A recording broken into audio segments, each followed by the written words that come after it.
మీరు ఒక ట్రాన్స్జెండర్గా మారిన తర్వాత అయినా కానీ ఈ రంగంలోకి మెయిన్గా ఒక డాన్సర్గా రావడానికి గల రీజన్స్ ఏంటి?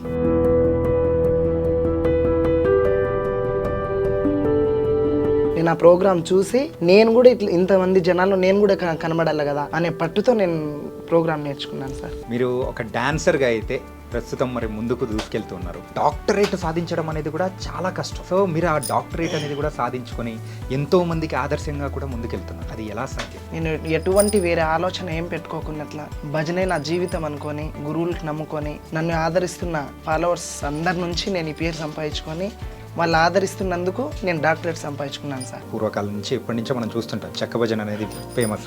కాకపోతే రాను రాను ఆ కళ అనేది తగ్గిపోతూ వస్తుంది. సో ఎందుకు ఆ కళ అనేది తగ్గిపోతూ వస్తుంది అంటారు? ఎన్ని ప్రోగ్రామ్స్ ఉన్నా చెక్క భజన అంత ఆనందం ఎక్కడ ఉండదు సార్. ఇప్పుడు పల్లెటూర్లలోనే ఎందుకు ఉండాలని యూట్యూబ్ ఛానల్ క్రియేట్ చేసినాం సార్ మేము. మీరైతే ఒక కళారంగానికి మీరైతే సేవ చేసుకుంటూ మరి ముందుకెళ్తూ ఉన్నారు. అంటే ఒక గోల్ కానీ ఆ స్థాయిలో నిలబడాలని ఉంటుంది కదా. సో అది ఏంటి? మేము చిన్న కళాకారిని, మాకెట్లుంటా సార్ అని నేను అడిగినాను. వాళ్ళు ఉన్నారు కదా, వాళ్ళతో ఫోన్ మాట్లాడించి ఆ స్టేజ్లోనే ఎందుకు ఉండాలి, కొంచెం పై మెట్టు రావాలనే ఒక ఇది ఆశ సార్ మాకు. మంగ్లీ గారు మీ అత్త కూతురా? మంగ్లీ మా అత్త కూతురు సార్. ఈ పేరు నుంచే నాకు హ్యాపీనెస్ ఉంది sir. Hi guys, welcome to I dream. నేను మీ చాణక్య. సో కళల పట్ల మనకు మక్కువ ఉంటే మనం ఎలా ఉన్నా ఎక్కడ ఉన్నా కానీ ఆ కళా రంగానికి మనం సేవ చేసుకుంటూ కూడా ముందుకు వెళ్ళిపోవచ్చు. ఎంతోమందికి ఆదర్శంగా కూడా నిలవచ్చు. అలా నిలుస్తూ ఇప్పుడైతే ముందుకు దూసుకెళ్తున్న డాన్సర్ సమీరా ఇప్పుడు మనతో పాటు ఉన్నారు. ఆవిడతోనే మాట్లాడదాం. నమస్తే అమ్మా. నమస్తే సార్. ఎలా ఉన్నారమ్మా? బాగున్నాం సార్, మీరు బాగున్నారా? నేను చాలా బాగున్నాను. మా ఐ డ్రీమ్ సో ఆఫీస్కి కూడా వచ్చేసారు, మాకు ఇంటర్వ్యూ ఇస్తున్నారు. ఇది మాత్రం మాకు చాలా హ్యాపీగా కూడా అనిపిస్తుంది. Thank you sir. Yeah Sameera sir, మీరు ఒక డాన్సర్గా అయితే ప్రస్తుతం మరి ముందుకు దూసుకెళ్తున్నారు. అవును సార్. సో అది కాకుండా ఏంటంటే ఒక డాక్టరేట్ సాధించడం అనేది కూడా చాలా కష్టం. సో మీరు ఆ డాక్టరేట్ అనేది కూడా సాధించుకొని ఎంతో మందికి ఆదర్శంగా కూడా ముందుకెళ్తున్నారు. అవును సార్. అది ఎలా సాధ్యం? చెక్క భజన నుంచి సార్. నేను చెక్క భజన అంటే నా ప్రాణం సార్. నేను ఎటువంటి వేరే ఆలోచన ఏం పెట్టుకోకున్నట్లా భజనే నా జీవితం అనుకొని గురువులకు నమ్ముకొని నా ఒక ప్రాణం ఇది చేస్తున్నదే చెక్క భజన గురువులందరూ. వాళ్ళ నుంచి నన్ను ఆదరిస్తున్న యూట్యూబర్స్, ఇన్స్టాగ్రామ్స్, నా ఫాలోవర్స్ అందరి నుంచి నేను ఈ పేరు సంపాదించుకొని వాళ్ళు ఆదరిస్తున్నందుకు నేను డాక్టరేట్ సంపాదించుకున్నాను సార్. కేవలం ఒక డాక్టరేట్ అంటే పర్లేదు, కానీ సో 2 డాక్టరేట్లు, అది కూడా ఏంటంటే ఊరికే ఎవరికి పడితే వాళ్ళకి డాక్టరేట్ అనేది కూడా ఇవ్వరు. మీరు ఆ కళారంగానికి చేస్తున్న సేవను దాని తగ్గట్టు కూడా ఇచ్చారు. అండ్ ప్రస్తుతం అయితే సో మీ వీడియోస్ కానీ ఇవన్నీ మేము చూస్తూ ఉంటాం. సో మీరు ఒక ట్రాన్స్జెండర్గా తర్వాత మారిన తర్వాత అయినా కానీ సో ఈ రంగంలోకి మెయిన్గా ఒక డాన్సర్గా రావడానికి గల రీజన్స్ ఏంటి? ఇట్లా మేము పల్లెటూరులో పుట్టినాం సార్. ఏ ఊరమ్మా? మాది గుత్తి పక్కన విలేజ్ గుండాల తాండా సార్. గుండాల తాండా, ఎర్రగుడి గుండాల తాండా. ఓకే. అట్లా ప్రోగ్రామ్స్ ఉండే చెక్క భజన, అట్లా అక్కడ ప్రోగ్రామ్స్ మేము చూసేకపోయి పలాని డాన్సర్గా మేము తయారు కావాలి, ఇదే ఎట్లా ఉండాలి, నేను డాన్సరే కావాలనే పట్టుబడి నేను ఆ ప్రోగ్రామ్ చూసి నేను కూడా ఇట్లా ఇంతమంది జనాల్లో నేను కూడా కనబడాలి కదా అనే పట్టుతో నేను ప్రోగ్రామ్ నేర్చుకున్నాను సార్. కానీ ఎప్పుడైనా కానీ ఒక కళారంగం వైపు వెళ్తున్నాము అంటే తల్లిదండ్రులు ఖచ్చితంగా ఎందుకు మనకెందుకు, యూజువల్గా అయితే మా పల్లెటూర్లలో కానీ టౌన్లలో ఉన్న తల్లిదండ్రులు ఎలా ఉంటారు, వాళ్ళ ఆలోచన విధానం వేరుగా ఉంటుంది. అవును సార్. సో వాళ్ళు ఏమన్నా అబ్జెక్షన్ చెప్పడం అట్లా ఏమన్నా ఉండిందా? అది అని నేను నా స్వతంత్రంగానే నేను ఇట్లున్నాను కదా, ఎందుకు ఇట్లనే నా పేరు ఎందుకు ఇది చేసుకోవాలా, నా తల్లిదండ్రులకి నేను ఇట్లా నేను పేరు పోగొట్టేసినాను, నేను ఒక స్థాయిలో ఉండాలా అనే ఆలోచనతో నేను ప్రోగ్రాంలు పట్టుకునేసినాను సార్. ఓకే. సో అలా పట్టుకొని మరి ముందుకు వెళ్తున్నారు. అవును సార్. యా. కానీ మీకు అంటే ఏ ఏజ్లో తెలిసిందమ్మా మీరు ఇట్లా అని చెప్పేసి? నాకు ఒక 13-14 ఇయర్స్లో సార్. 13-14 ఇయర్స్. సో యూజువల్గా అయితే ఇలా అనేటప్పటికీ ఖచ్చితంగా తల్లిదండ్రులు కానీ చుట్టూ ఉన్న బంధువుల విషయాలకు వచ్చేటప్పటికి ఖచ్చితంగా అబ్జెక్షన్లు, గొడవలు, తిట్లు అన్నీ ఉండనే జరిగినాయి సార్ అవి. మరి ఇలా మారడానికి గల రీజన్ ఏమనిపించింది, ఎలా మారారు? హార్మోన్స్ ప్రాబ్లం నుంచి మారిపోయినాం. కానీ అంటే ఆపరేషన్ చేయించుకోవడం అనేది కూడా జరిగింది కదా? అవును సార్. నాకు ఒక 14 ఇయర్స్ ఉన్నప్పుడే నేను ఆపరేషన్ చేయించుకున్నాను. అట్లే ఈ జన్మలో ఉన్నాను కదా, ఎందుకు ఇట్లనే ఉండాలా అని ప్రోగ్రాంల మీద నా ఇంట్రెస్ట్ అంతా, నేను అంతే ప్రోగ్రామ్, నా చెక్క భజనే నా కళ, నా జీవితమే కళకు దారిపోసేసినాను సార్.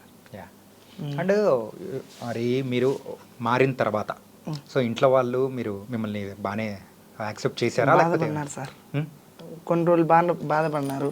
ఓకే. ఎందుకు వద్దు అది ఇది అని. ఎన్ని రోజులు మరి అట్లా బాధపడ్డారు? ఏంటి వాళ్ళు కంప్లీట్ యాక్సెప్ట్ చేయడానికి ఎన్ని రోజులు పట్టింది? 4-5 years వరకు చాలా ఇది అయిపోయినారు అమ్మ నాన్న.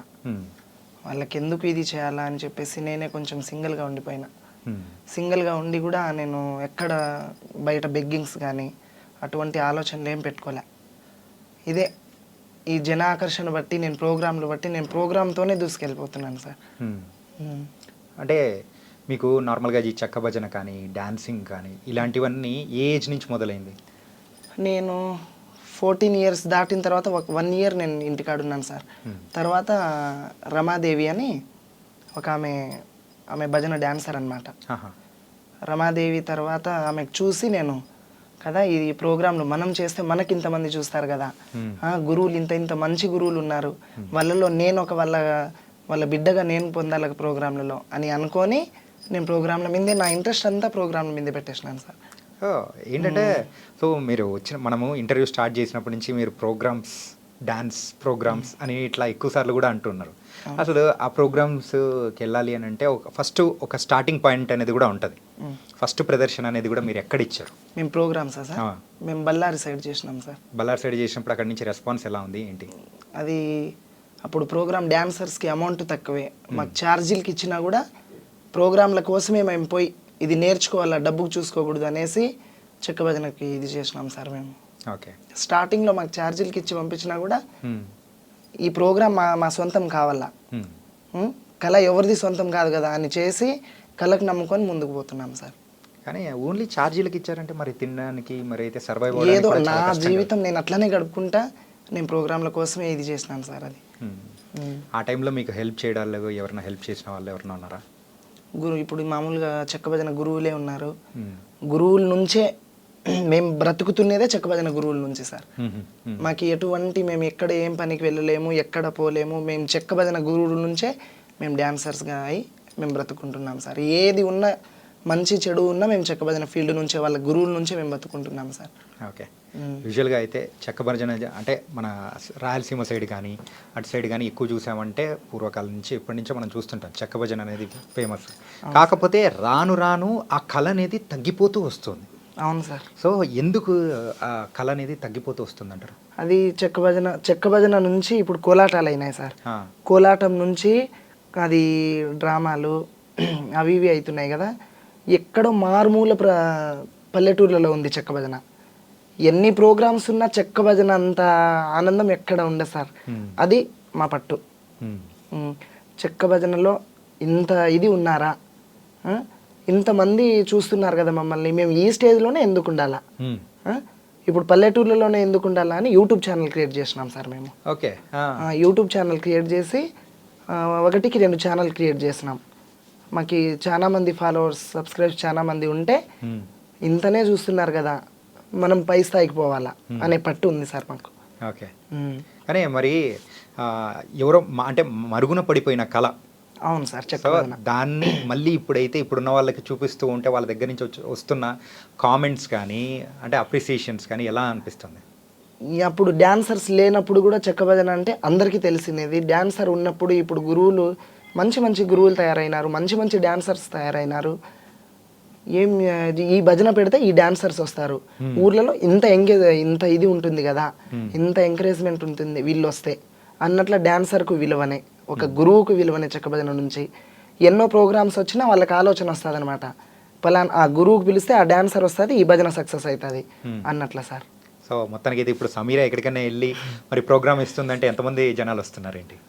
అది మీరే చూస్తున్నారు కదా సార్. ఇంకా మేము చెప్పాలా? మా గొప్పలు మేము చెప్పుకునేది ఎందుకు సార్ చెప్పు? లేదు, కొన్నిసార్లు మనం చెప్పుకుంటేనే తెలియని వాళ్ళకి కూడా అర్థమవుతుంది. అదేం లేదు సార్. ఇప్పుడు మామూలుగా మేము ఇక్కడ కర్నూలు జిల్లా, కడప జిల్లా, నెల్లూరు, చిత్తూరు అదంతా ఆడినాము. ఇప్పుడు లాస్ట్లో ఎక్కువ కడప జిల్లాలో ఉన్నంత ప్రోగ్రామ్స్ ఎక్కడ లేవు అనమాట. ఓకే. రాయచోటి సైడు చాలా ప్రోగ్రామ్స్ ఉంటాయన్నమాట. 3-4 నెలలు కంటిన్యూ జాతరలు జరుగుతాయి సార్ అక్కడ. ఏమి లేని డాన్సర్, ఏం తినేకి లేని డాన్సర్ కూడా ఆ 3-4 నెలల్లో బాగానే సంపాదించుకొని బాగానే ఉండొచ్చు సార్. అన్ని ప్రోగ్రామ్స్ ఉంటాయి అక్కడ. అంత గౌరవంగా చూస్తారు గురువులు కూడా. ఒక డాన్సర్ వచ్చిందంటే వాళ్ళ తోబుట్టిన కూతురు లెక్క, వాళ్ళ చెల్లెల లెక్క చూసుకొని ఇది చేస్తారనమాట. ఏ ఏరియా గురువులైనా మేము బతుకుతున్నదే గురువుల నుంచి. నిజం సార్. నాకు అర్థమవుతుంది ఏంటంటే మీ గురువుల్ని మీరు ఎంత రెస్పెక్ట్ ఇస్తున్నారో దాని తగ్గట్టే మీ మాటల్లోనే అర్థమవుతుంది అనమాట. అండ్ అది కదమ్మా, ఏంటంటే యూజువల్గా చెక్క భజన కానీ ఏదైనా ఏ కళారంగం అనేది కూడా తీసుకున్నా కానీ సో మగవాళ్ళు ఆడవాళ్ళు అట్లా అని చెప్పేసి ఉంటుంది.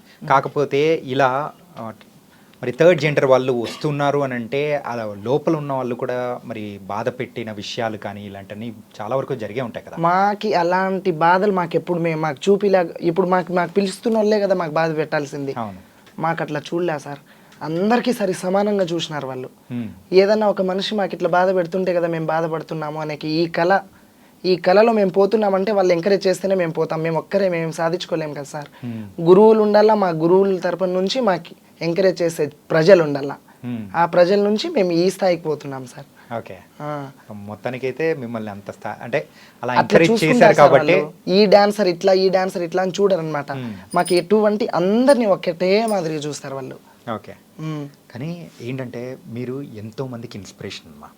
ఏంటంటే సో అటు సైడ్ ఉన్న వాళ్ళైతే ఎన్నెన్ని అంటే అకృత్యాలు కానీ కొన్ని జరుగుతూ ఉన్న సిచ్యువేషన్స్ కానీ బయట వాళ్ళని మనం చూస్తూ ఉంటే కొన్నిసార్లు జాలి అనిపిస్తుంది. కానీ వాళ్ళతో మాకు సంబంధం లేదు అని అనుకొని మీరు మీకంటూ ఒక సొంత పాత అనేది క్రియేట్ చేసుకుని వెళ్తున్నారు చూసారా. సో అట్లాంటి వాళ్ళకు మీరేం చెప్పాలనుకుంటున్నారు సార్? అలాంటి వాళ్ళకు మీరేం చెప్పాలనుకుంటున్నారు? అదేం లేదు సార్, మేము ప్రోగ్రాంలలో మాకు ఇట్లా పేరుంది ఏంది మీరు ఏం చెక్క భజన వేరే ప్రోగ్రామ్స్ పిలుస్తారు మాకు వాళ్ళు.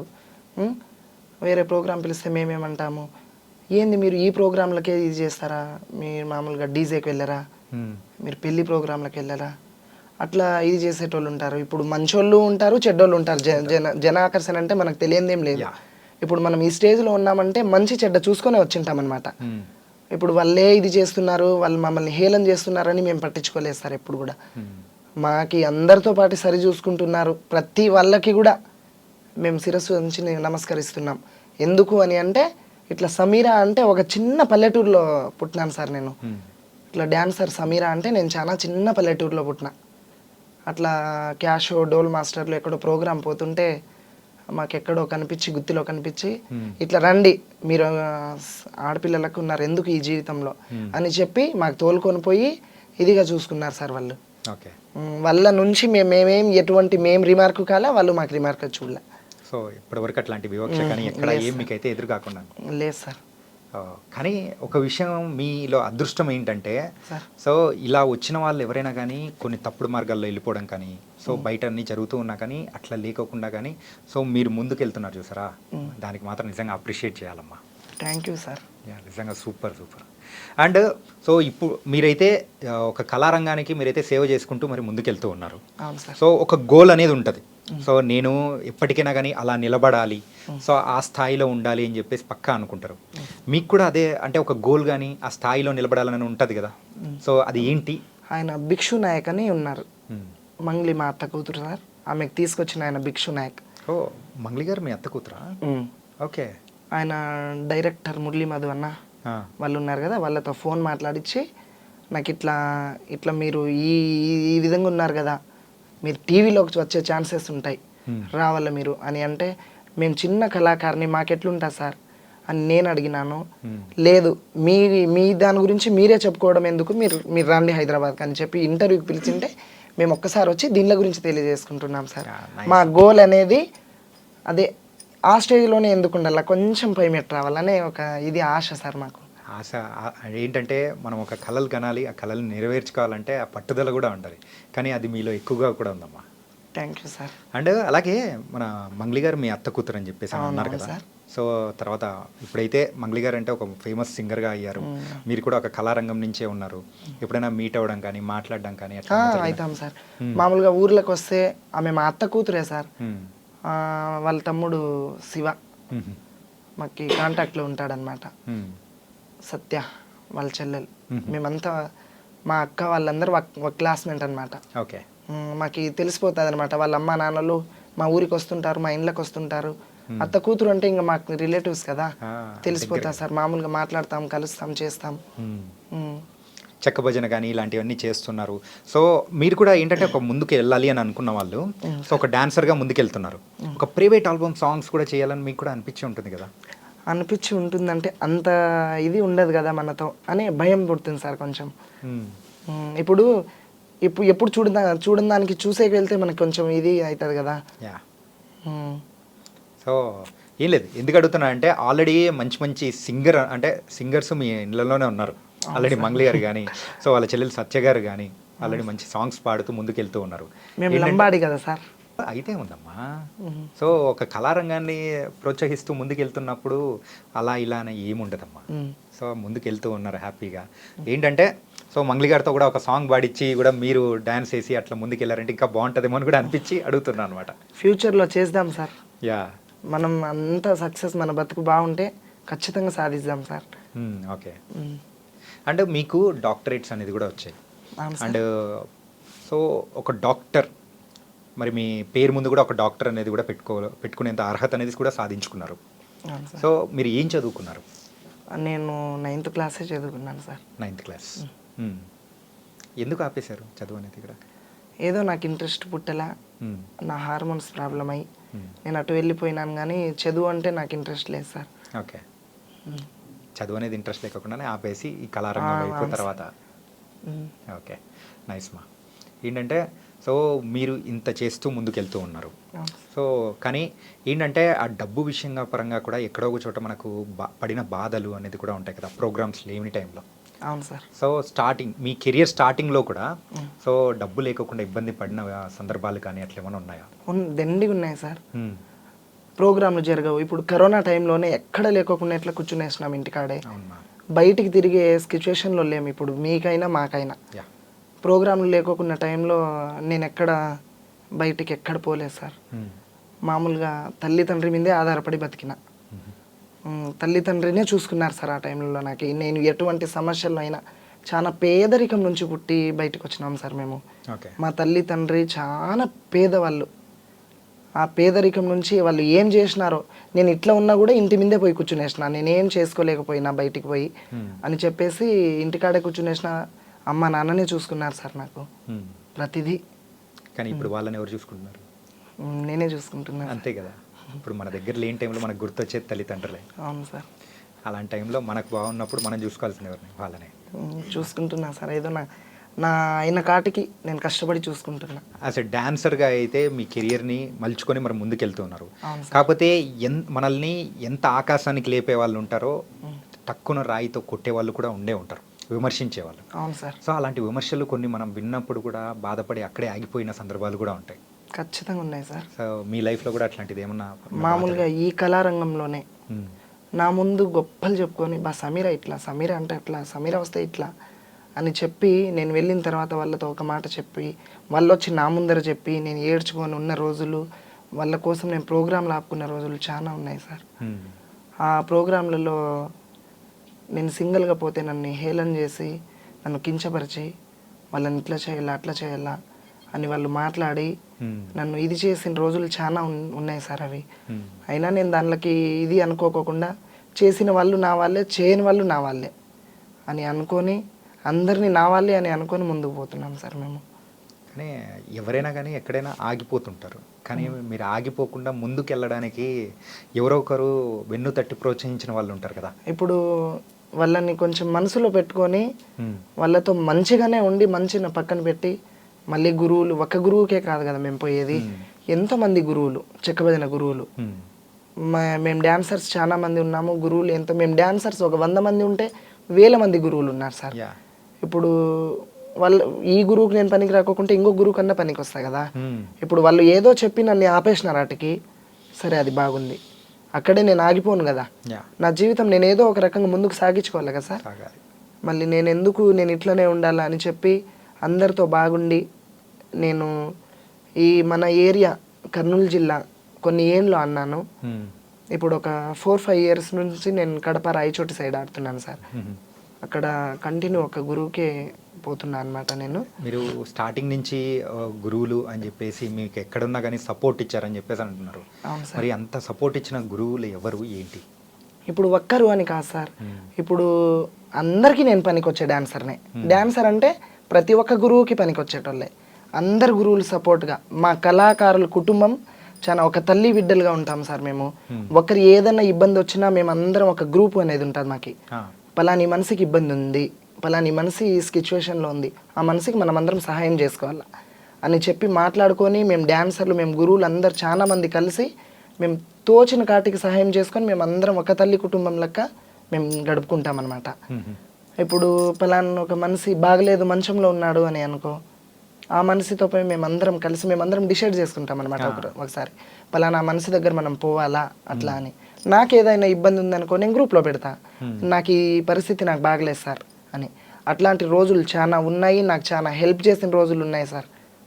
నాకు ఈ గురువు సరిగ్గా చూడలేడు అని నేను చెప్పలే, ఏదో సమయం సందర్భం బట్టి ఇప్పుడు ఇట్లా జరుగుతున్నాయే తప్ప ఫస్ట్ నుంచి ఇట్లా లేదు సార్. చాలా ఒక ఐక్యమతంగా ఉండి మేము భలే బాగా ఉండిపోయినాం సార్ అందరం. ఓకే. కానీ ఇంతకు మీకు సమీరా అని పేరు ఎవరు పెట్టారు? సమీరా అని పేరు నాకు కళారంగంలో వచ్చిన పేరు సార్ అది. మరి అసలు పేరు? మామూలుగా నాకు సోనియా బాయ్ అని పెట్టినారు, మేము లంబాడి కదా, సోనియా బాయ్ అని పెట్టినారు. మామూలుగా సమీరా అని మా 3 అక్షరాల మీద పాటలు పాడతారనమాట. డోల్ మాస్టర్ రమేష్ అన్న అని ఆయన పెట్టిన పేరు ఇది. ఇట్లా రాంపల్లి సీను అన్న పాట పాడుతుంటే ఇట్లా సమీరా వచ్చింది సార్ అని చెప్పి వేరే పత్తికొండ సైడ్ విలేజ్లో అట్లా చెప్పి ఆయన పెట్టిన పేరు ఇది. ఈ పేరు నుంచే నాకు హ్యాపీనెస్ ఉంది సార్. ఇట్లా సమీరా అని అంటే ప్రతి ఒక్కరికి ఎక్కడ పోయినా, నువ్వు హైదరాబాద్ నువ్వు ఢిల్లీకి పోయినా నువ్వు డాన్సర్ సమీరా కదా అని అంటే నేను చాలా హ్యాపీగా ఫీల్ అయిపోతా సార్. ఆ పేరు మీదనే నేను చేసిన కష్టం కనబడదు అప్పుడు నాకు. ఏంటంటే సో ఒక కళాకారులుగా మనం ఉన్నందుకు ఎవరైనా కానీ చప్పట్లు కొట్టారంటే సో మనం పడిన కష్టం అన్ని మొత్తం అన్ని మర్చిపోతూ ఉంటాం. అవును, అదే కదా సార్. సో మరి చెక్క భజన గురించి మాట్లాడుకున్నాం. చెప్పండి సార్. సో ఈ చెక్క భజన అనేది కూడా సో చాలా మంది వరకు తెలియదు. సో అది ఎట్లా ఆడతారు ఏంటి దాని గురించి దాని హిస్టరీ ఏంటో కూడా చెప్పారంటే ప్రేక్షకులు ఉంటారు. హిస్టరీ అంటే సార్ అది మామూలుగా దేవుని కార్యక్రమంకి చెక్క భజన, లేకోకుంటే ఏదో కోలాటం అని పెడతారు. ఇప్పుడు కోలాటం పెడితే ఏముంటుంది, మామూలుగా ఆడపిల్లలతో జరుగుతుంది అనమాట, ఒక గురువు ఉండి డీజే కోలాటం. చెక్క భజనకు పెడితే ఏముంటుంది, ఒక గురువు ఓన్ వాయిస్తో పాటలు పాడి ఒకరు కాకుంటే 2 డాన్సర్లకు పిలుచుకొని ఆయన ఒక్కడే చెక్క భజన గురువు, ఆయన ఓన్ కష్టంగా చేసి రాత్రంతా మామూలుగా నైట్ 9కి స్టార్ట్ అయితే పొద్దున 6, 7, 8 కూడా కావచ్చు సార్. ఆయన ఎంటర్టైన్మెంట్స్ చూపించి మైకులలో సొంతంగా పాట పాడి కష్టం చేసి చూపిస్తారు కనుక ఆ చెక్క భజన అంటే ప్రజల్లో ఇట్లా ఉంది కదా చెక్క భజన అంటే, ఒక మనిషి ఇట్లా స్వతంత్రంగా చూపిస్తాడు కదా, ఇవన్నీ మామూలుగా మైకులలో ఇది కాదు కదా అన్నట్ల చెక్క భజన నిరూపిస్తారు సార్. అంటే ఇప్పుడు ఈ చెక్క భజన చేసేటప్పుడు పాట కమ్ ఆట 2 ఒకటేసారి చేస్తారు కదా? అవును సార్. సో నార్మల్గా మీరు కూడా అలాగే చేస్తారు? అవును సార్. అమ్మా ఏంటంటే ఒక ట్రాన్స్జెండర్గా నార్మల్గా చాలామంది కూడా బయట ఉన్నారు. అవును సార్. సో అలాంటి వాళ్ళని చూసినప్పుడు సో మీకు ఎవరికైనా కానీ మీ దగ్గరలో ఉన్న వాళ్ళు ఇట్లాంటి వాళ్ళు మీ దగ్గరకు వచ్చి నాకు కూడా ఏదైనా నేర్చుకోవాలని ఉంది ఇట్లా అని చెప్పేసి వచ్చినప్పుడు మీరు ఏం చెప్తారు? వాళ్ళ నుంచి ఉన్న వాళ్ళను బయటికి రావాలంటే ఏం చేయాలంటారు? మనం ఇదే జీవితంలో ఎందుకు నేను ఎంతో కష్టపడి నేను ముందుకు పోతున్నా, నీకు అదే ఇంట్రెస్ట్ ఉంటే నువ్వు రావచ్చు కదా అని వాళ్ళు నన్ను అడిగితే కంపల్సరీగా నువ్వు రా. నేను నా కళ నాకేం సొంతంలే, నువ్వు వచ్చి ఈ కళ ఎవరిది సొంతం లేదమ్మా, ఇంట్రెస్ట్ ఉండాలి మనకి. ఆ ఇంట్రెస్ట్ని చూపించుకొని మనకి ఏదైనా కష్టం చేసి ప్రజలతో మనం ఇది చేసి అందరితో సంతోషంగా ఉండి నాకు ఒక్కదానికే కళ వద్దు, రండి మీరు కూడా. నేను ప్రతి ఒక్కరు నన్ను అడిగిన వాళ్ళకి నేను ఇదే మాట చెప్తానే తప్ప నేనే ఉండాలా ఇక్కడ, వాళ్ళు అట్లనే ఉండాలా ఆ చూపు నేను ఎప్పుడు చూడలేదు సార్ వాళ్ళకు. అందరు నా ఫ్యామిలీనే కదా అని అనుకొని పోల్చుకుంటాను అనమాట. సూపర్ మా. అండ్ ఏంటంటే సో ఇలా ఉన్నప్పుడు ఖచ్చితంగా ప్రపోజల్స్ కూడా ఎంతో మెసేజ్లు పెట్టడాలు అన్నీ వచ్చే ఉంటాయి కదా మీకు? నాకు ఆ విధంగా ఎవరు ఇదేం చేయలేదు సార్. ఇప్పటి వరకు. సో నన్ను ఒక డాన్సర్ లాగానే చూస్తారనమాట అందరూ. సో లైఫ్లో ముందుకు వెళ్ళాలంటే ఒక తోడు కావాలని ప్రతి ఒక్కరు కూడా కోరుకుంటూ ఉంటారు. అవును సార్. సో అట్లా మీకు కూడా తోడు కానీ అట్లా అనిపించిందా? అదేం లేదులే సార్. సో ఇప్పుడైతే మామూలు తల్లి, తండ్రి, అన్న, తమ్ములు ప్రోగ్రాంలో ఉన్నాము. ప్రోగ్రాంలకు పోయిన గురువునే నాకు అన్ని అందాలుగా చూసుకుంటారు వాళ్ళే. అదే తోడు సార్ నాకు ఎటువంటిది ఏం వద్దు. ఓకే. సో మొత్తానికైతే సో మీ లైఫ్ని ఇలా లీడ్ చేసుకుంటూ కళలకే సో అంకితం చేయాలని చెప్పేసి అనుకుంటున్నారు అన్నమాట. అవును సార్. ఓకే. సో మన ప్రేక్షకులకు కానీ సో ఎవరైనా మీ ఇన్స్టాగ్రామ్ కానీ లేకపోతే వాళ్ళ ఫాలోవర్స్ అందరూ ఉంటారు కదా, సో అక్కడ కొన్ని చెప్పలేకపోయినది ఇక్కడ మన ఈ వేదిక ద్వారా చెప్పాలనుకుంటుంది ఏదైనా ఉంటే చెప్పండి అమ్మా. నన్ను వాళ్ళు ఇప్పుడు నేను మామూలుగా ఇన్స్టా లైవ్ పెడితే సడన్గా నాకు 1000 మంది 2000 మంది ఫాలోవర్స్ వచ్చేస్తారు. ఇట్లా ఎంతో మంది నన్ను యాడ్ చేయని అంటారు.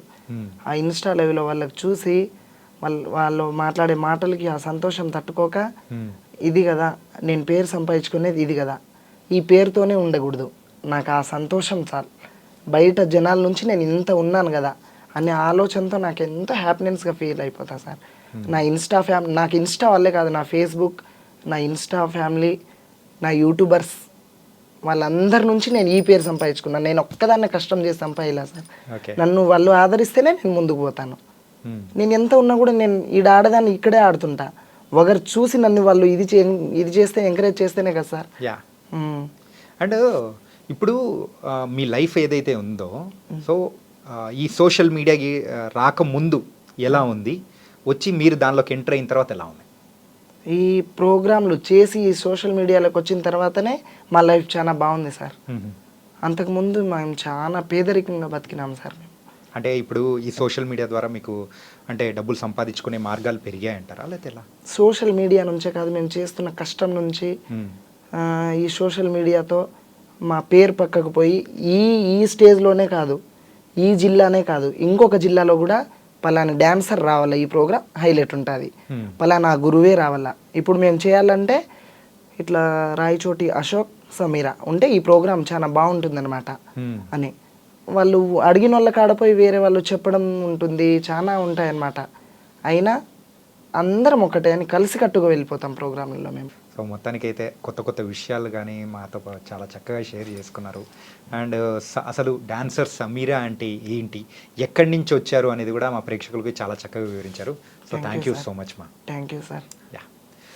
సో స్వశక్తి ఉంటే మనం ఎక్కడి నుంచైనా ఏదైనా సాధించగలము అని చెప్పేసి మరి ఇక్కడ సమీరా గారు కూడా చెప్పేశారు. సో అది కూడా 2 డాక్టరేట్లు కూడా తను తెచ్చుకున్నారనమాట. సో ఇలాంటి గొప్ప వ్యక్తిని చూసి ఎంతోమంది కూడా మారాలని కూడా తను అనుకుంటున్నారు, మనం అందరం కూడా కోరుకుందాం. సో గైస్, ఇది వాళ్ళ ఇంటర్వ్యూ. మరో ఇంటర్వ్యూతో మళ్ళీ కలుద్దాం. అంతవరకు take care. This is your Chanakya. C